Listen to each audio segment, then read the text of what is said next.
eu não vou muito consumir o tempo das pessoas para falar do novo livro, porque aí a gente foge um pouco do tema. Apenas, como você registrou, eu acabei, a semana passada, de colocar em circulação o livro Memórias da Resistência, que é um estudo sobre os mecanismos e as práticas de luta contra a ditadura militar do estado de Sergipe no período de 1966 a 1984.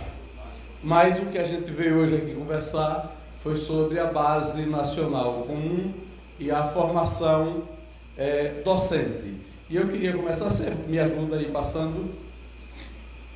Eu queria começar lembrando o seguinte: às vezes a gente é convidado para falar num evento, para falar numa mesa redonda, para participar de um debate, e quando nos é solicitado o título daquilo que a gente vai dizer, a gente dá um título. E depois que a gente começa a fazer reflexão e prepara aquilo que vai falar, a gente acha que o título deveria ter sido outro. Ah, tá bom. Aqui então. Então, eu hoje, se fosse, novamente, receber o convite que recebi da organização da EDUCOM, convite que eu quero agradecer e dizer que fico muito feliz, viu, Bernard, Veleida e organizadores da EDUCOM, pela delicadeza de me convidarem para estar aqui hoje, me orgulho muito de estar aqui.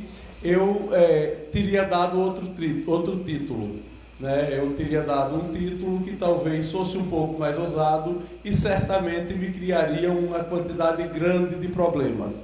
Mas eu diria que eu iria falar sobre o fim de uma era. Porque ao refletir sobre o tema que eu refleti, eu comecei a intuir que nós estamos vivendo no Brasil um momento de esgotamento da política educacional que foi gestada a partir do modelo que nasceu com a Constituição de 1988. Não sei se poderia dizer que estamos vivendo o fim dessa era. Não sei se poderia dizer que estamos vivendo o esgotamento desse modelo. Mas, pelo menos, nós estamos vivendo um período de questionamento das crenças que esse modelo nos legou, das crenças que nós herdamos daquele período dos que lutaram pelo restabelecimento da democracia no Brasil, dos que lutaram para que nós pudéssemos, ao sair da nossa última ditadura militar, ter uma política educacional que fosse mais democrática, mais inclusiva e que nos oferecesse, talvez, uma escola mais qualificada do que a que nós tínhamos. Por isso, eu começo dizendo que aquele modelo que a Constituição de 1988 construiu está sendo posto em xeque nesse momento, principalmente pelo grupo que assumiu o poder no Brasil após a eleição de 2018. Nossa, que atraso horrível. Depois da eleição de 2018. E, para a gente compreender o que eu estou querendo dizer, eu gostaria de voltar um pouquinho no tempo, de voltar ao debate que a gente fazia lá no final da década de 80, quando nós estávamos saindo da ditadura, e rememorar algumas certezas e algumas crenças que nós tínhamos e ver como essas coisas se comportaram ao longo desse período, para que a gente pudesse ver discussões que a gente faz agora, como elas nos remetem àquele momento, e a discussão a respeito da Base Nacional Comum Curricular, a respeito da formação docente, é uma dessas. Quando eu estava na cidade de Goiânia, em 1986, quando se realizou a 4ª Conferência Brasileira de Educação. Na saída da ditadura, a partir da década de 80, nós tivemos a realização de uma série de conferências brasileiras de educação, na qual, fundamentalmente, discutimos a escola que nós tínhamos no Brasil e o modelo de escola que nós queríamos construir, já que estávamos percebendo que conseguíamos, naquele momento, superar o modelo de escola que a ditadura militar estabeleceu para nós. Por isso, o debate e o que a gente vai encontrar inscrito sobre educação na Constituição Brasileira de 1988, se a memória não me falhar, entre os artigos 205 e 212, são alguns preceitos, alguns fundamentos filosóficos e algumas linhas gerais que estão inscritas no documento que saiu da Conferência Brasileira de Educação em Goiânia, nesse documento que é a Carta de Goiânia. Ora, naquele momento, nós defendíamos como princípios para a escola brasileira uma educação de qualidade, uma política de valorização e qualificação de professores, né? Vejam como as discussões são interessantes, né? Me parece que continuamos a discutir este ponto. Discutíamos a democratização da gestão da política educacional, e penso que essa discussão está sendo retomada agora com muita energia. Discutíamos a necessidade de aumento do financiamento da educação. Eu participo do grupo de ex-secretários de educação, que é organizado pelo CONSED, e passamos a semana discutindo o parecer da deputada professora Dorinha, que não é outra coisa senão um grande debate a respeito do financiamento da educação, já que ela é, na Câmara, a relatora do projeto do novo Fundeb, que a gente quer que vigore a partir de janeiro de 2021, já que este que nós temos agora perderá a validade em dezembro do ano que vem. E um dos pontos centrais desta discussão diz respeito ao aumento do financiamento. E também, herança da Carta de Goiânia, inscrita na Constituição de 88, a ampliação da escolaridade obrigatória. Talvez eu possa dizer que esse foi um dos pontos bem-sucedidos da Carta de Goiânia, um dos pontos bem-sucedidos do modelo que a Constituição de 88 nos legou.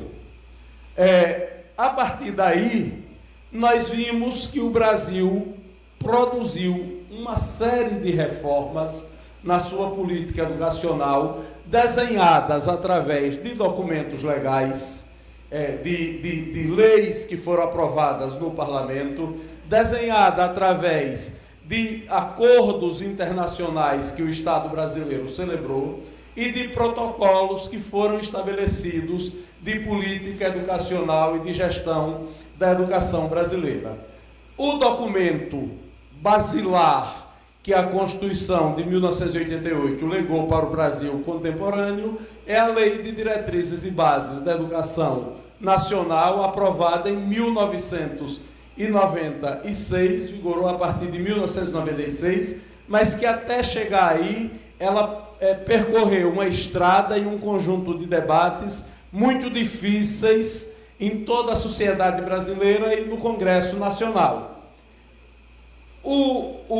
A lei que nós temos hoje é muito diferente, a lei que saiu em 1996, a 9.394, é muito diferente do documento que os intelectuais da educação entregaram ao Congresso Nacional e que lutaram para que fosse transformado na nossa lei de diretrizes e bases. O primeiro esboço daquele documento foi elaborado em 1987, pelo filósofo da educação Derbeval Saviani, conhecido como Proposta Saviani, foi entregue ao Congresso Nacional e o Congresso passou a discutir a partir daquele documento, e no ano seguinte, 1988, foi nomeado relator do projeto da Lei de Diretrizes e Bases da Educação Nacional o deputado Jorge Age.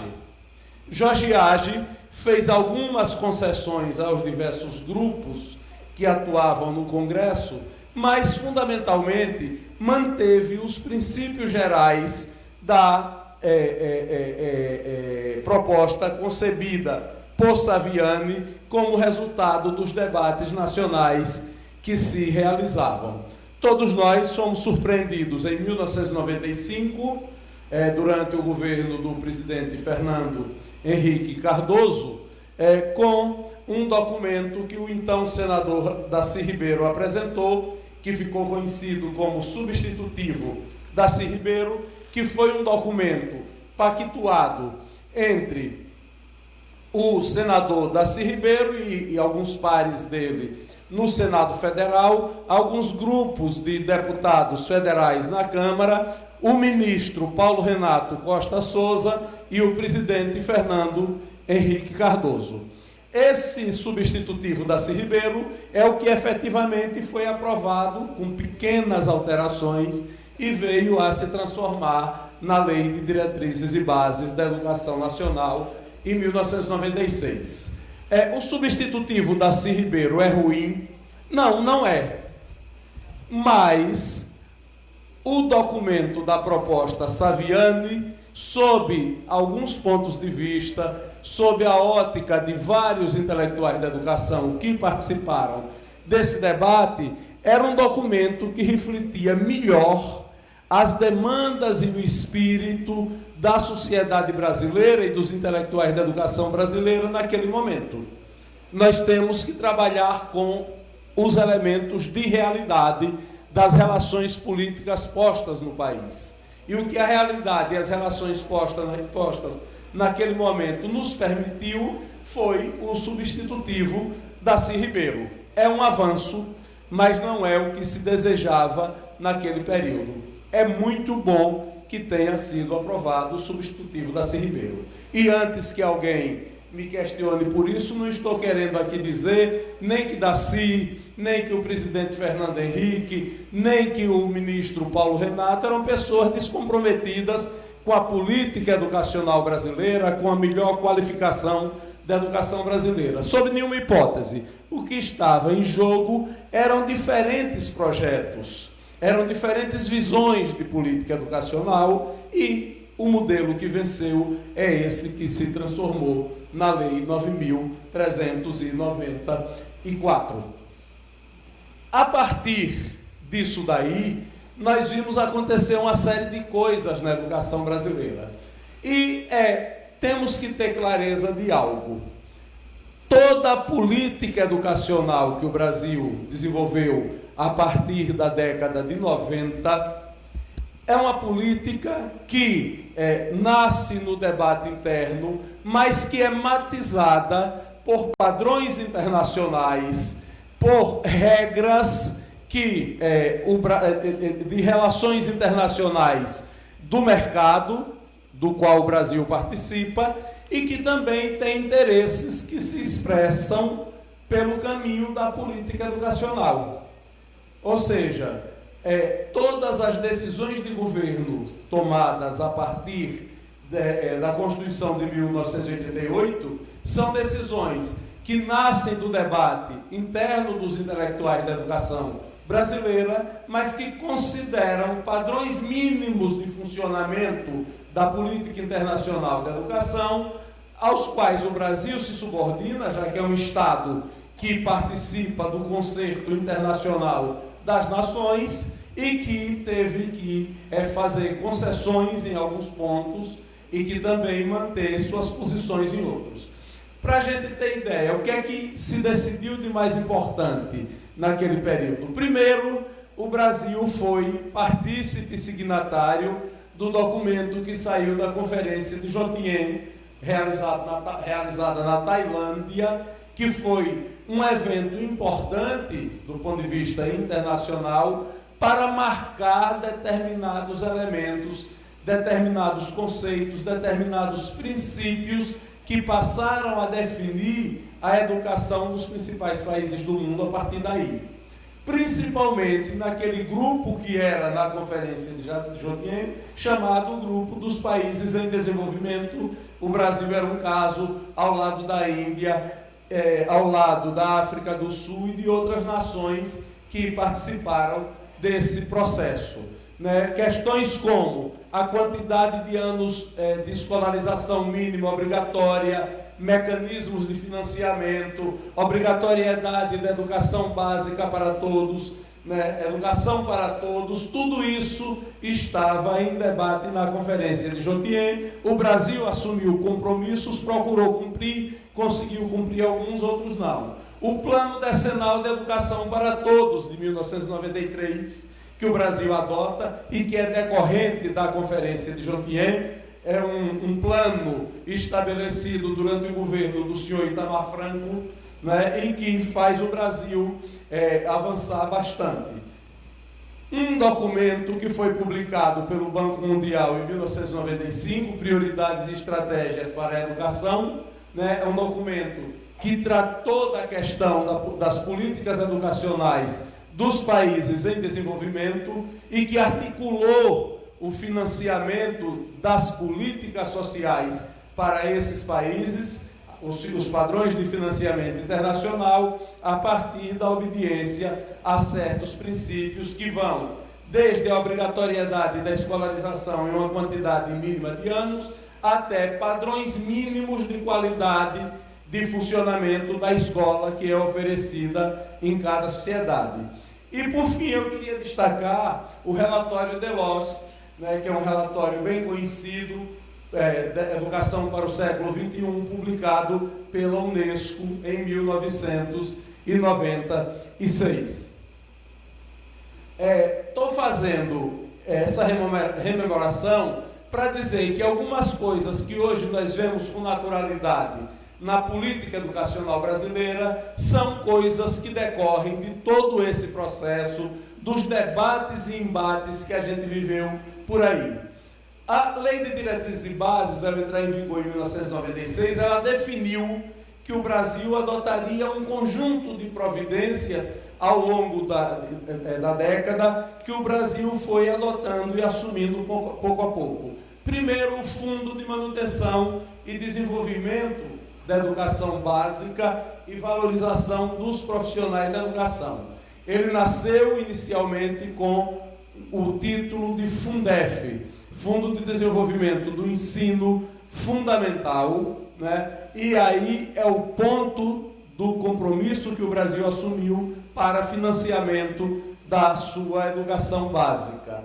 O Fundef, aprovado na gestão do presidente Fernando Henrique Cardoso, ele se dedicava a financiar os 8 anos do ensino fundamental. O presidente Lula, em 2004, ou 2006, ele transformou o Fundef em Fundeb, Fundo de Desenvolvimento da Educação Básica, e assim foi possível estender esse financiamento até o ensino médio e retroceder um pouco e buscar, e foi um debate difícil, né, que nós continuamos com ele ao longo do século XXI, buscar o financiamento da educação infantil, que continua a ser certamente o ponto mais frágil do debate sobre a escola de educação básica no Brasil, né? Tanto do ponto de vista daquilo que se discute, quanto do ponto de vista dos recursos para o financiamento desta oferta, já que agora era obrigatória a escolarização para todos até os 17 anos de idade. Também, decorrência da LDB, nós estabelecemos o Plano Nacional de Educação. Já estamos com novos planos nacionais de educação a partir de 1997, né? Inicialmente válidos por 10 anos e depois outra vez estabelecemos a necessidade de aprovação de plano nacional, de planos estaduais, de planos municipais da educação. O Plano Nacional da Educação, né, determinou também que acontecessem algumas coisas na educação brasileira. importantes para a educação básica. Primeiro, a adoção de parâmetros curriculares nacionais, os PCNs, né? Adotamos, e agora já estamos num outro momento da discussão, né? Que é o momento da Base Nacional Comum Curricular. Mas começamos, pode passar, tá bom, tá aí. Começamos pelos Planos Nacionais de Educação, que isso vem diretamente da Lei de Diretrizes e Bases. E em decorrência dos compromissos que o Brasil adotou com a declaração de Jomtien, na Tailândia, né, o Brasil adotou também um plano plurianual para a educação, né, que a cada 4 anos, a cada novo governo que se inicia, o Brasil define quais são suas metas para o quadriênio daquela gestão. A partir de 1995, e foi um debate intenso no Brasil, nós adotamos o Sistema de Avaliação da Educação Básica, o SAEB, né, que tem como resultado principal uma sigla, né, de 4 letras que todo mundo a reconhece, mas que às vezes a gente tem dificuldade de dar conteúdo a ela, que é o IDEB, o Índice de Desenvolvimento da Educação Básica, que virou, sob determinados aspectos, uma espécie de consultor universal da escola, né? Diz, minha escola vai bem porque a nossa nota do IDEB é X, é 5,8, né? Aqui no momento apropriado para a gente fazer esse debate, mas veja, o IDEB não é o sal para temperar todos os alimentos e para curar todas as enfermidades, mas tampouco o IDEB é algo a ser desconsiderado e não ser levado em consideração por todos nós. É importante que nós o tenhamos como uma ferramenta essencial para o funcionamento da Escola de Educação Básica e para a estratégia de avaliação e de afirmação de políticas educacionais.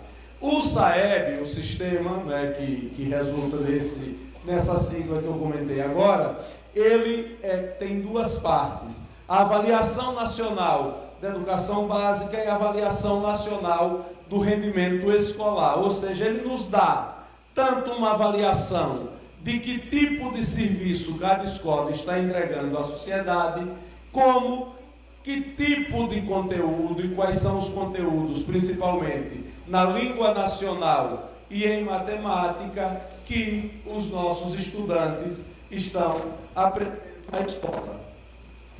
E ainda, decorrência disso, um debate que atravessou, né, a segunda década do século XXI, que é o debate sobre a reforma do ensino médio, né, que finalmente começou a vigorar no ano de 2017, num momento tenso da vida política brasileira, porque nós estávamos, né, convivendo com o primeiro ano do impeachment da presidente Dilma Rousseff, num processo, né, que alguns chamam de golpe, outros chamam de deposição, outros chamam de impeachment, outros chamam de golpe constitucional, mas que eu achei interessante na última segunda-feira que o próprio presidente Michel Temer admitiu numa entrevista ao programa Roda Viva, na TV Cultura em São Paulo, que foi golpe mesmo, não é?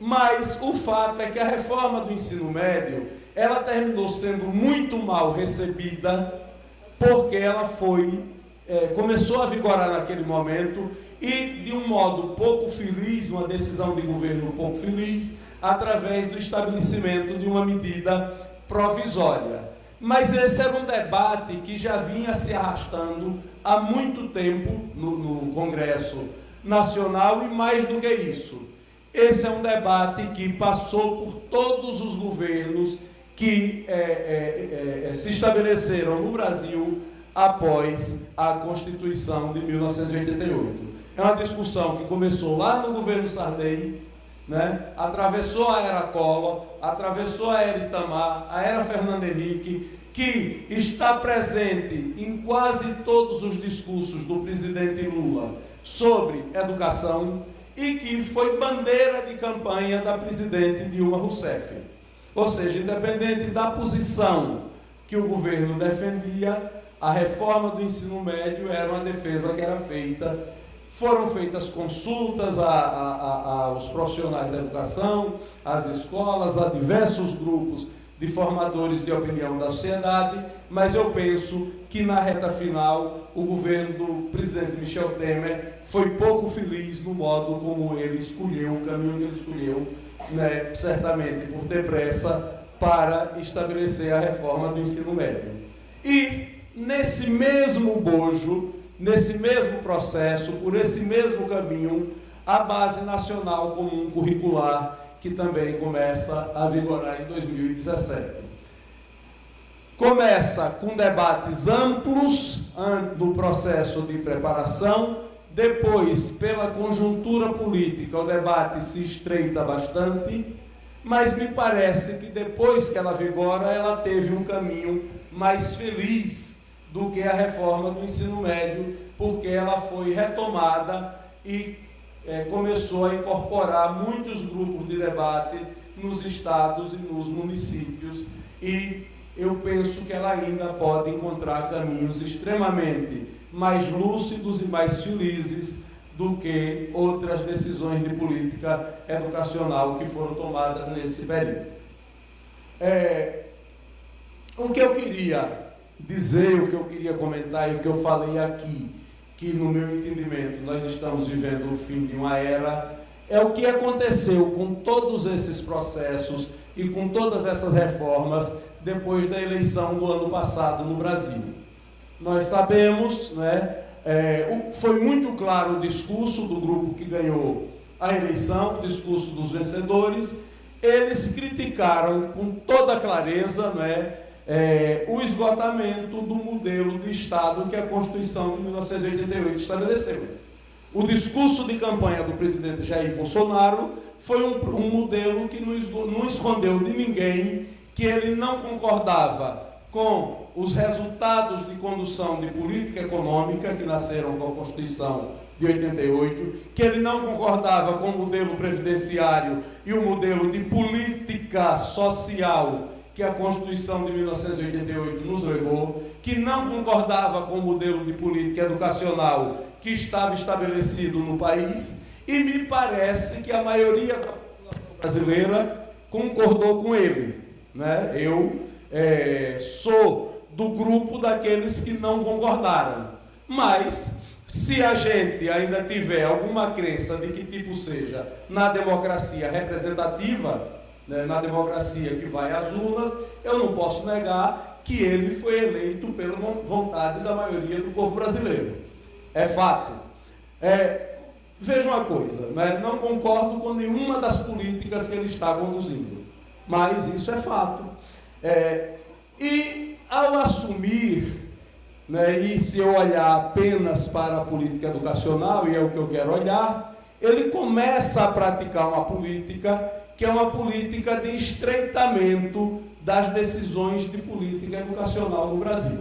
Primeiro, ele extingue o principal instrumento de gestão de demandas populares e de incorporação dos grupos de minoria social representados na política educacional brasileira, que era a SECADI, a secretaria que havia no Ministério da Educação, né, que incorporava as representações das demandas de índios, de negros, de mulheres, de LGBT, de todos os grupos sociais, né, que não são a voz majoritária da sociedade brasileira. Tudo isso estava incorporado pela SECADI, que foi extinta. E, do mesmo modo, houve um deliberado esvaziamento e desmonte dos conselhos estabelecidos dentro do Ministério da Educação para discussão das diferentes políticas educacionais que o governo federal gerencia. É um fato que nós estamos vivendo, né, uma luta que o Brasil vem travando, né?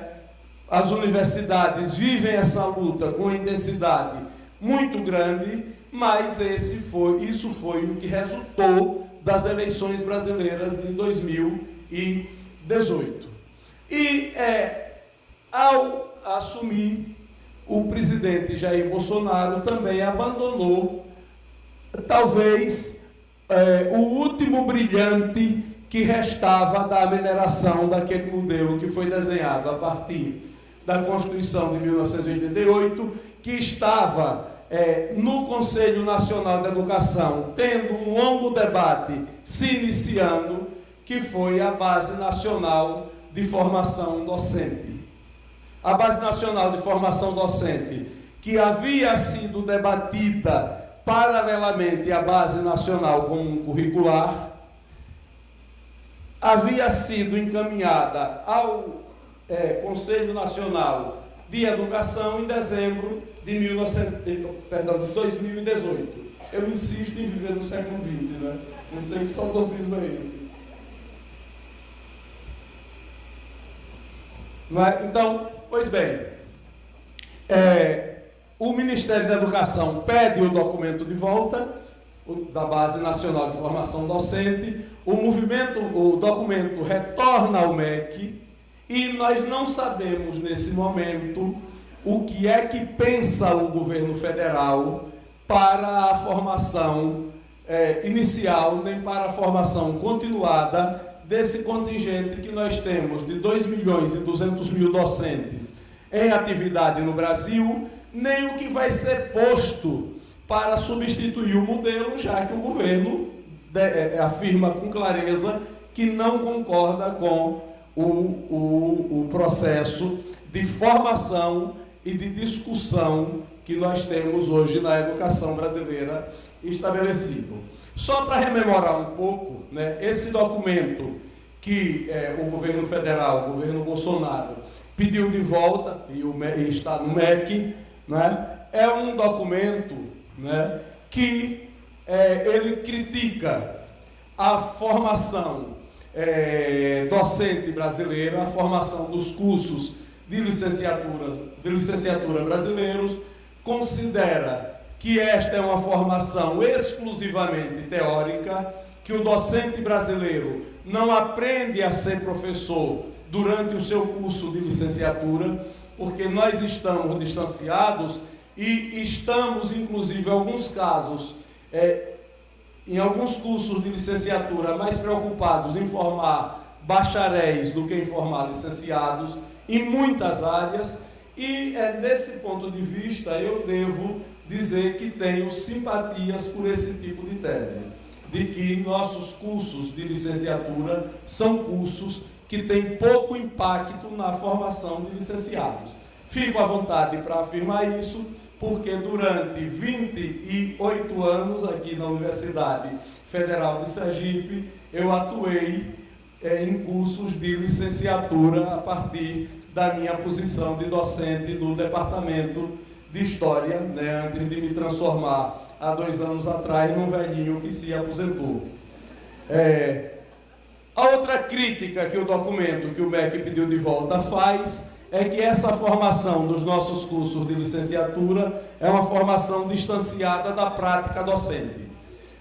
O estudante passa 4 anos fazendo um curso de licenciatura e é possível que alguns recebam um diploma de colação de grau de licenciado sem nunca ter dado em sua vida uma única aula. Tem aquelas horas do estágio obrigatório, mas a gente sabe efetivamente que aquilo ali não é suficiente para transformar ninguém em professor. E, além disso, uma outra crítica que se faz é que este modelo que nós temos não responde às demandas contemporâneas que a política educacional solicita, principalmente as demandas que foram postas para a profissão docente depois que se começou a debater a Base Nacional Comum Curricular. Por isso, aquele documento que está guardado agora nas gavetas e que havia sido enviado à Base Nacional Comum de Formação de professores, previa que até o final do ano de 2019, ou seja, até esse momento que nós estamos vivendo agora, o Brasil deveria ter a sua nova Base Nacional Comum, de formação de professores. E o que é que se propunha como modelo de formação de professores no Brasil. Primeiro, a substituição desse estágio que eu citei aqui por uma residência pedagógica. E essa residência pedagógica seria uma prática docente a ser desenvolvida durante todo o curso. Ingressou na licenciatura, ingressa paralelamente na residência pedagógica, e a residência pedagógica ocorre durante os 4 anos do curso. Essa era uma das ideias que estava posta no documento que chegou ao Conselho e que foi recolhido pelo Ministério. Essa residência, em certa medida, os intelectuais da educação que pensaram o documento da Base Nacional de Formação de Professores foram buscar nas normas de formação médica, com modelo de residência dos médicos em hospitais e em práticas que eles têm desde que ingressam no curso até o final do curso, e depois que colam grau, ainda durante um período que continuam praticando a residência médica. Isso foi o que inspirou a residência pedagógica e se propôs algumas adaptações a ela. Além disso, o documento da base propunha obrigatoriamente a aplicação do Exame Nacional do Desempenho de Estudantes, o ENADE, para todos os estudantes de licenciatura, obrigatório, realizado anualmente. Não é? Esse documento, esse exame, serviria como requisito para que a pessoa pudesse vir depois a ministrar aulas, junto com os outros requisitos de residência pedagógica e os outros que a proposta estabelece como sendo necessários ao exercício da profissão docente. Estabeleceu 2 eixos, que a formação deveria acontecer em 2 eixos. O eixo 1, que é o eixo da formação inicial, no qual o estudante de licenciatura incorporaria as diretrizes curriculares nacionais, que estariam articuladas com a Base Nacional Comum de Formação Docente, o que estabelece alguns diferenciais com o nosso modelo presente. A formação inicial compreenderia também a residência pedagógica, o exame que eu já falei, e criaria um impacto porque ia mexer com uma outra coisa, ia mexer com as carreiras docentes do serviço público e do setor privado, as carreiras docentes dos estados, dos municípios e da União. Essa era a proposta. Esse modelo que nós temos agora, que cada um pega o seu diploma de licenciatura, se quiser ingressar no serviço público, sai procurando onde tem um concurso público, se inscreve, esse modelo seria ultrapassado por um modelo no qual haveria o ingresso nas carreiras docentes articulado com o processo de formação e com o trabalho da residência pedagógica. Isso não quer dizer que concursos deixariam de existir, quer dizer que o processo de ingresso nesses concursos estaria articulado também ao processo de formação. E o outro eixo da formação que o documento propunha era o eixo da formação continuada. Formação continuada que teria como ponto de partida o estágio probatório na carreira docente, um plano de carreira que fosse estabelecido e um sistema de avaliação ao longo de toda a carreira do professor, desde que ele ingressasse até o momento da sua aposentadoria, ele seria anualmente avaliado. No eixo da formação inicial, essa formação seria como é agora, vinculada às instituições de ensino superior, e a residência pedagógica seria a substituição das 400 horas de estágio que nós temos hoje por uma prática de 4 anos, inspirada, como eu disse, no modelo da residência médica. O estudante atuaria diretamente na prática de sala de aula, juntamente com um professor que já está na carreira e orientado por um professor do seu curso né? E o regente da educação básica, mais um professor orientador do curso, seriam os diretores da formação do novo licenciado, e que por isso todas as instituições de ensino deveriam se associar a um conjunto de escolas de educação básica onde pudessem desenvolver as práticas da residência pedagógica.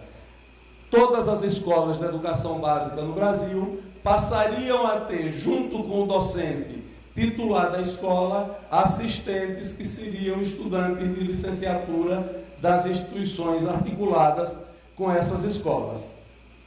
O Enádio eu já falei, né? Na formação continuada, essa formação seria dada vinculadamente às secretarias estaduais e municipais de educação, né? As secretarias estaduais e municipais de educação deveriam também se articular com os sindicatos das instituições particulares de ensino para que juntos pudessem oferecer formação continuada aos docentes em atuação, atrelando isso à evolução funcional de cada docente na carreira e também as políticas de remuneração daí decorrentes. Né? Nós teríamos 3 tipos de formação continuada pensadas nesse projeto. A formação continuada oferecida dentro da própria escola, oferecida na rede estadual ou municipal, ou no ambiente externo, né, através de cursos de especialização ou de cursos mesmo de formação, como os cursos de mestrado e doutorado, oferecidos pelas instituições de ensino superior, além de práticas que nós temos hoje de pesquisa, né, práticas de pesquisa de docência, de bolsa de docência e várias outras práticas que estão possibilitadas, né, nas instituições de ensino superior, nos cursos de pós-graduação, participação em eventos e congressos. E a cada etapa, né, da carreira, o docente iria incorporando novas habilidades e competências que o fariam diferenciado em relação ao estágio anterior que ele possuía. E a incorporação dessas habilidades e competências sempre comprovadas através das avaliações por titulação e por desempenho. Né? O plano de carreira, pensado articuladamente junto com esse novo modelo de formação, ou seja, seria um conjunto de mudanças na legislação docente brasileira de muito impacto. Eles passariam, os planos de carreira, a usar uma matriz de competências, né, que à medida que o docente fosse avaliado pelo seu desempenho ao longo da carreira, ele poderia se situar em um dos 4 níveis de proficiência possíveis. Um primeiro, que seria a proficiência inicial para professores já recém-graduados e que estavam começando a carreira, e que por isso se supunha detentores de um conjunto de habilidades e competência inicial também.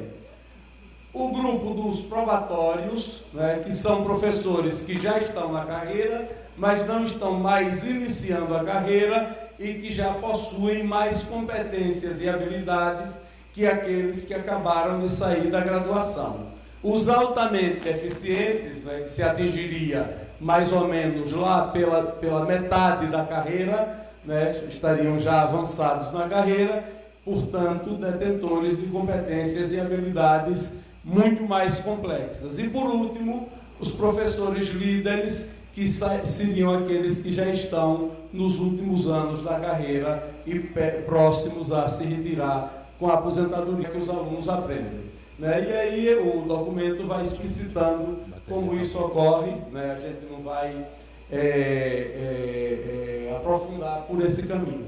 A prática profissional, ela possibilitaria, né, se daria sempre, que é uma situação ideal, através do planejamento em conjunto, em cada escola e no sistema de ensino, de ações de aprendizagem, né, dos modos de gerenciamento de sala de aula e de gerenciamento da aprendizagem, e considerando também a avaliação e aprendizagem do ensino, né, de modo a que os objetos do conhecimento estivessem no universo de domínio do professor, que pudesse assim transmitir competências e habilidades aos estudantes.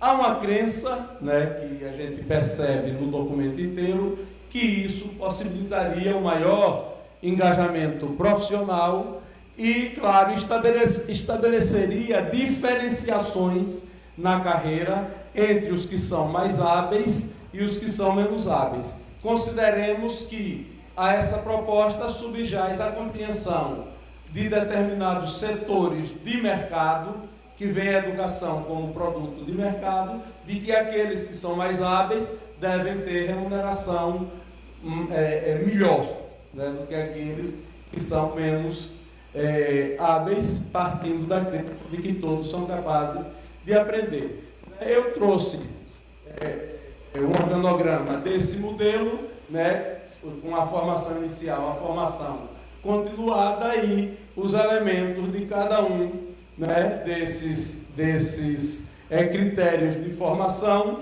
né, que a gente já viu, né, apenas eu quis mostrar graficamente. Com isso, haveria um impacto nos cursos de licenciatura, principalmente curso de pedagogia. Esse seria o que sofreria maior impacto, continuaria a ser um curso de 4 anos, mas oferecido em 3 etapas. A primeira etapa da base comum, onde toda a carga de trabalho seria na aprendizagem dos elementos da base nacional comum, partindo-se da presunção de que os licenciados em pedagogia são aqueles que vão trabalhar nos anos iniciais do ensino fundamental, né? Duraria 2 anos esse processo, onde se ensinaria a BNCC, o contexto de aprendizagem, as políticas públicas da educação e os fundamentos das didáticas, né? O segundo momento do curso seria o momento do aprofundamento, dado em 1 ano, durante o 3º ano do curso, para que, quando o estudante estaria apto a escolher se ele gostaria de se dedicar, quando formado, a trabalhar com a educação infantil, com a alfabetização ou com os anos iniciais do ensino fundamental. E a última etapa da especialização, né, para continuar com aquele velho modelo da pedagogia de formar especialistas em educação, quando se optaria por ser gestor escolar, educador profissional, especializado em didática do ensino superior, ou se encaminhar para a educação especial. É esse o modelo que foi pensado, que seria o que completaria a grande pedra de toque do conjunto de mudanças que nasceu com a Constituição de 88. Eu diria, que tempos, que costumes vivemos agora, né? Citaria Cícero com o seu famoso e conhecido O Tempora, O Mores.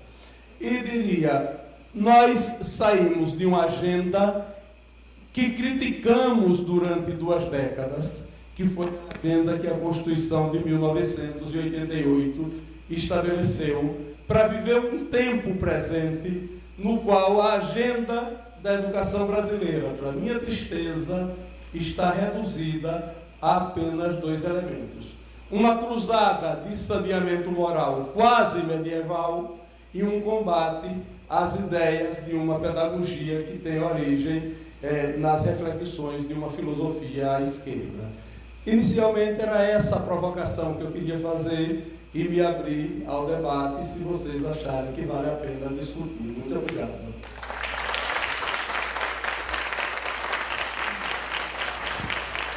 Professor Jorge, no final dos anos 90, nós tínhamos um modelo de formação na pedagogia que considerava o termo habilitação. Até o 5º período você fazia todo o curso com essa base, e base comum para os professores, e a partir do 6º período, 3º ano, os graduandos então faziam escolha da habilitação. Nesse caso, cada universidade propõe um conjunto, mas basicamente o campo da gestão, da alfabetização e do ensino fundamental.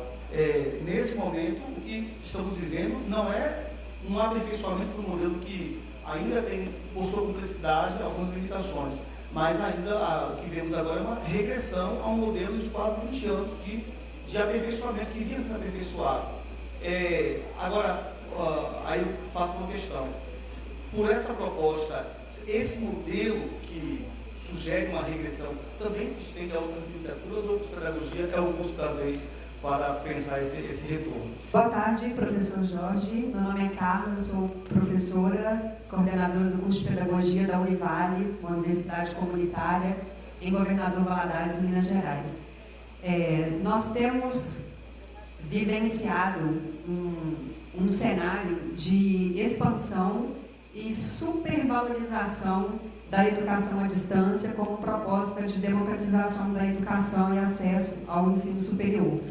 Contudo, diante de tudo que nós ouvimos aqui hoje, das propostas educacionais serem, primeiramente, o ato educativo como uma relação com o saber e com o outro, eu gostaria que o senhor tecesse algumas considerações sobre o cenário que se apresenta ao Brasil com essa expansão da EAD, sobretudo na formação de professores. Obrigada. Tivemos muito no Educom, muitos palestrantes que criticaram a BNCC. Aí eu gostaria da opinião do senhor sobre isso. Eu sou professora do ensino médio e sou da Bahia e gostaria de saber qual é o seu posicionamento sobre a implementação do programa de reforma do ensino médio, que atormenta principalmente as escolas da rede estadual devido à sua estrutura física, e de todos os sujeitos, a estrutura de todos os sujeitos que integram essa escola. Boa noite, professor. Parabéns pela palestra. Meu nome é Odílio, sou da Universidade do Estado da Bahia.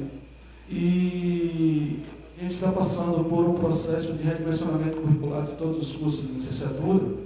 A UNEB tem sua tradição acadêmica, a formação de professores em todo o estado da Bahia. E assim, eu gostaria de saber, até em nível de avaliação de legislação, como se dá o diálogo entre a Resolução 02/2015 e a BNCC, na sua essência. Olha, eu quero agradecer a vocês as intervenções e queria dizer o seguinte, queria começar por você, Rodrigo. Veja, aquelas habilitações às quais você fez referência, que existiam até a década de 90, elas são diferentes do que está sendo proposto agora, muito diferentes. Aquelas habilitações são habilitações que nós herdamos da Constituição de 1946. Nós lembramos que o Brasil saiu de uma outra ditadura em 1945, nossa saga de ditaduras do século XX, das ditaduras republicanas. Em 1945 nós encerramos um ciclo de ditadura de 15 anos. E ao sair daquele ciclo, o Brasil fez uma Constituição de 1946. Essa Constituição deu ordenamento de princípio para que se estabelecesse uma lei de diretrizes e bases da educação. Essa lei de diretrizes e bases da educação foi aquele debate longo que começou em 1948 e terminou em 1961 com a entrada em vigor da Lei 4.024.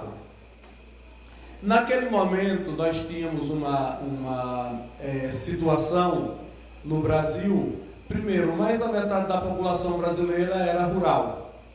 Segundo, mais da metade da população brasileira não tinha concluído o curso do ensino primário, que era um curso de 4 anos. Terceiro, só o ensino primário era obrigatório no Brasil. Então é um quadro muito diferenciado em relação a esse quadro que nós temos agora. Depois da Lei 4.024, e aí na vigência da Lei 4.024, começaram a surgir e a se difundir no Brasil os cursos de licenciatura e os cursos primeiro a partir das faculdades de filosofia, e depois foram surgindo os cursos de pedagogia. Essa legislação sofreu uma grande mudança no período da ditadura, né, com a entrada em vigor da Lei 5.692, que é a lei, né, básica do ensino sobre a ditadura, que começou a vigorar em 1971. Essa lei normatizou mais os cursos de pedagogia e estabeleceu que os cursos de pedagogia formariam especialistas em educação. Naquele momento, a ideia era a docência no curso de pedagogia, a formação de docentes, era uma formação complementar, uma formação paralela. O foco do curso era formar especialistas em educação, com foco em 3 áreas: em orientação escolar, em supervisão escolar e em administração escolar. Era dessas habilitações que se falava no curso de pedagogia. E a Lei 5.692 tratou também, ela estabeleceu 2 modelos. Pela primeira vez no Brasil, ela estendeu a duração da formação básica, né, que deixou de ser... Está havendo algum desentendimento meu com o equipamento, né? Que deixou de ser uma formação de 4 anos, né, que era do antigo curso primário, e a separação que havia entre o curso primário e o que vinha depois era tão grande que eu, que me considero um recém-nascido, sou a última geração que fez no Brasil o exame de admissão ao ginásio. Era um momento tenso da vida do estudante. Nós estudávamos os 4 primeiros anos da escola básica, o ensino primário, e aos 11 anos de idade você enfrentava um concurso para saber se ia continuar estudando o ensino ginasial, se ia ingressar no ginásio, que era um exame mais duro do que o nosso conhecido concurso vestibular. Ou seja, você produzia uma frustração estudantil aos 11 anos de idade, porque a maior parte das pessoas não conseguia ingressar no ginásio e encerrava o seu período de estudos aos 11 anos de idade, obtendo apenas o ensino primário. Era a primeira grande barreira. E a legislação da ditadura, a Lei 5.692 de 71, ela nos trouxe um grande avanço. Ela unificou o ensino obrigatório, transformando esse ensino em ensino de primeiro grau de 8 anos, e unindo os 4 anos do antigo ensino primário com os 4 anos do antigo ensino ginasial, e criando um ciclo de estudos obrigatório de 8 anos. Foi um primeiro grande avanço que nós tivemos. Quando ela tratou do ensino médio, do que vem depois desse ciclo inicial obrigatório, ela estabeleceu o ensino de segundo grau. E estabeleceu também que no ensino de segundo grau você obteria habilitações profissionalizantes. A ideia era que você tivesse uma formação propedêutica mais um ensino profissional, não é? Mas isso, efetivamente, foi um projeto que fracassou.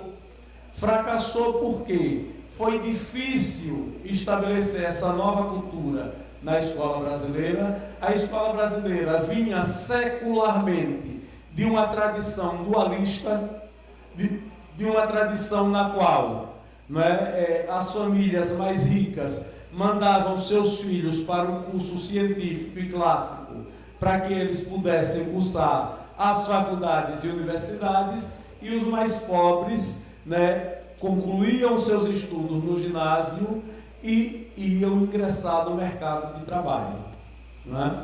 Mas os tempos mudaram, e com essa nova legislação, né, a educação básica obrigatória passou a compreender o ensino fundamental de 9 anos e o ensino médio de 3 anos. É essa a realidade que nós temos hoje no Brasil. O que está se propondo com a BNCC e com esse projeto que foi retirado de pauta da formação de professores é a incorporação de habilidades e competências, não é de habilitações que nós estamos falando como era no modelo da legislação anterior.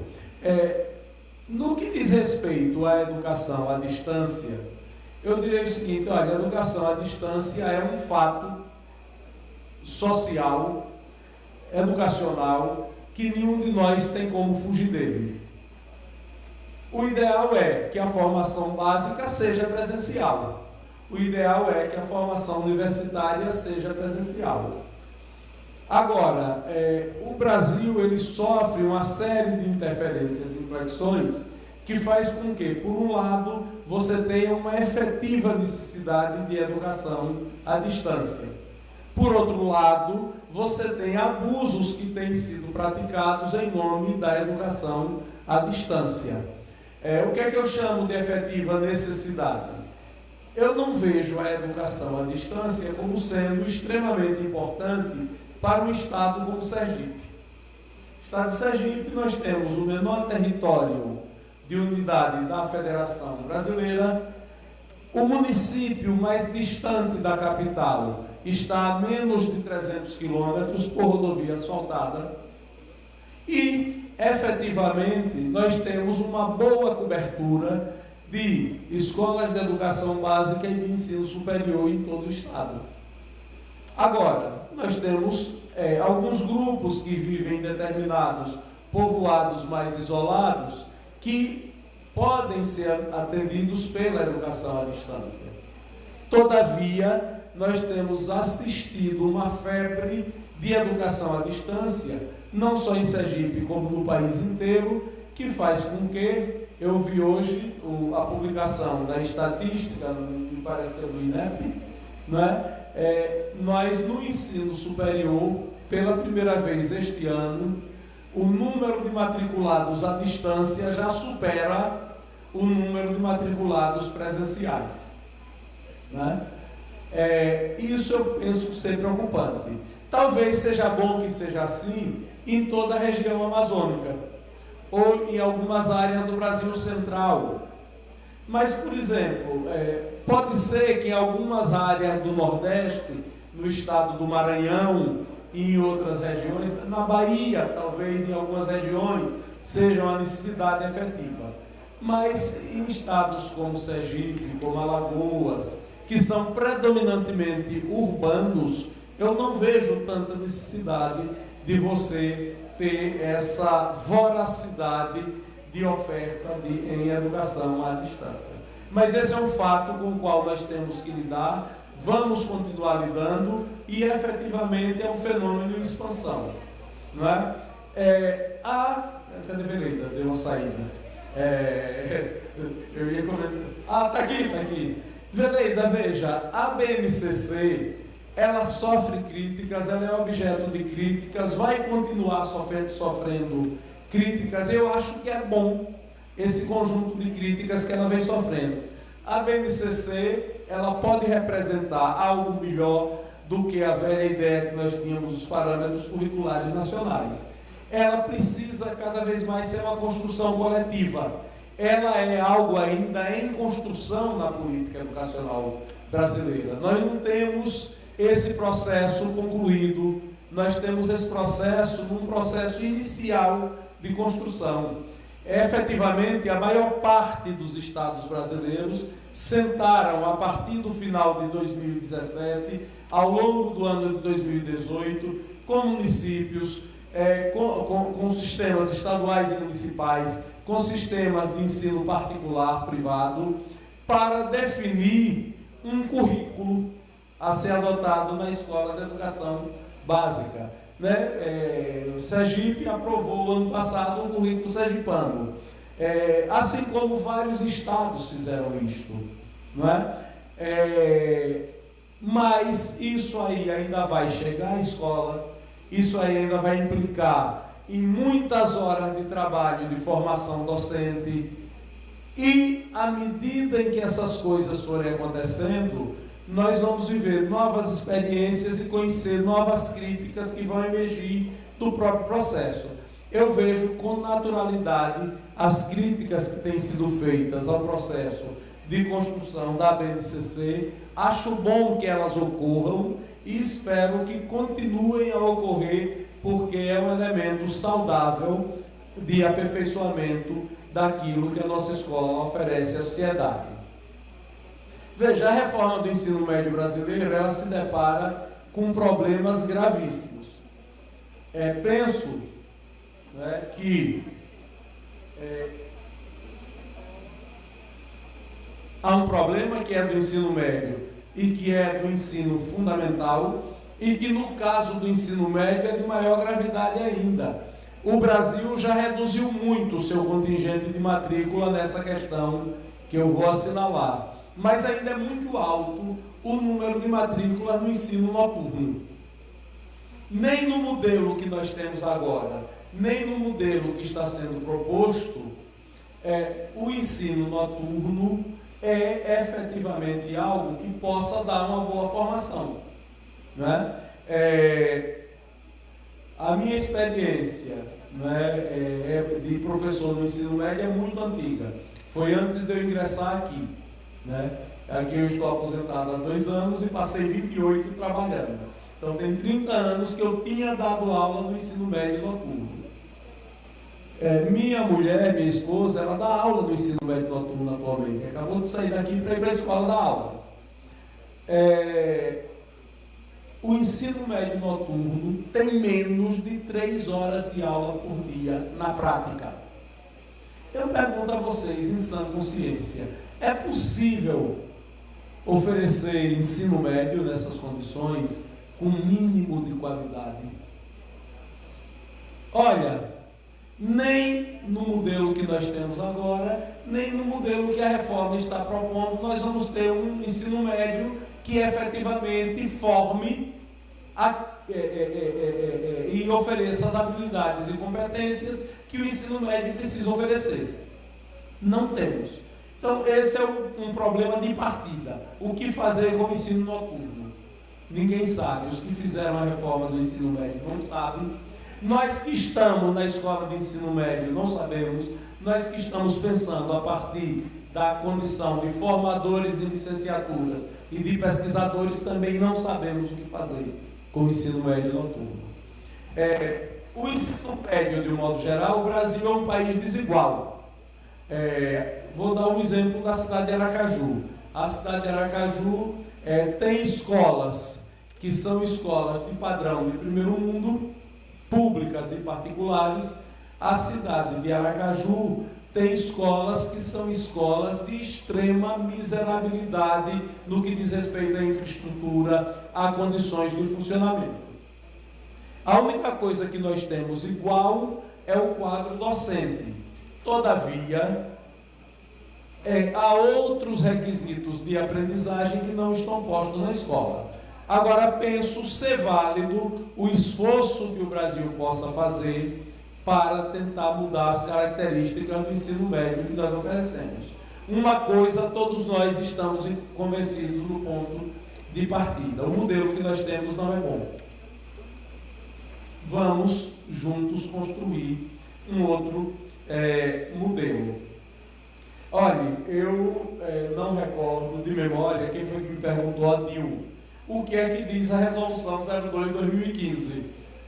E aí eu vou ficar devendo a resposta que me pede uma comparação entre a resolução 02/2015 e a BNCC. Prometo que quando chegar em casa, amanhã eu vou estudar a resolução 02/2015 para no próximo debate que eu for, quando for surpreendido, eu saber o que dizer, viu? Muito obrigado a vocês que fizeram os questionamentos.